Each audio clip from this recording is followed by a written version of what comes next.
हामी अहिले चाहिँ घान्द्रुकबाट अब हामी बिदाबारी भएर हामी बस पार्कतर्फ जाँदैछौँ है। यो घान्द्रुक नै हो, यस्तो छ घान्द्रुकतिरको चाहिँ होमस्टेहरू यस्तो टाइपको छ। सबै सिडी छ, हेर्न सक्नुहुन्छ हजुरहरूले। यही हो यहाँबाट देखिने भनेको चाहिँ फेमसको भनेको चाहिँ यहाँ आउनै पर्ने कारण भनेको एउटा हिमाल हो। यति राम्रो हिमाल चाहिँ एकदमै खुलेको एकदमै नजिक हिमाल देखिन्छ। तर यहाँका पुराना बस्तीहरू नै हुन्। यस्तै रहेछ यहाँको ठाउँ। यसरी मकैहरू राखिएको छ एकदमै। हुन त हामी गाउँमा बस्ने मान्छे खासै त्यस्तो नौलो त होइन, तर पनि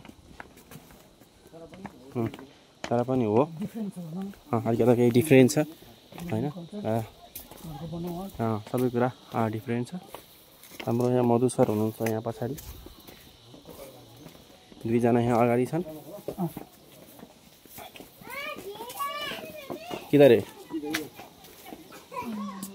हेर्नुहोस् जथाभावी फोहोर नफाल्नुहोस्, थुक्न मनाइ छ। सबै नागरिकको पहिचान दिउँ है। हामी अब बस पार्क जाँदैछौँ। हामी बस पार्कमा बाइक पार्किङ गरेर आएका हौँ।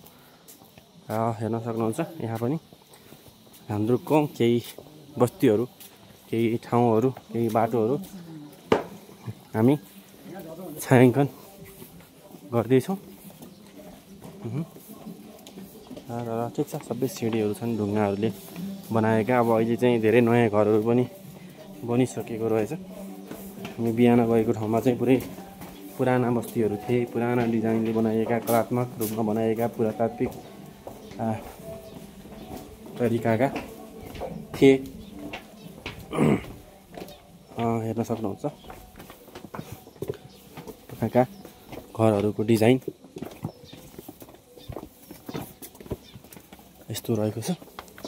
घाम लागेको छ अहिले मजाले होइन। यस्तो छ यहाँको वातावरण। एकचोटि फेरि देखाउँछ है घले गाउँ। यो घले गाउँ अरे घान्द्रुकबाट देखिएको दृश्य हिमाल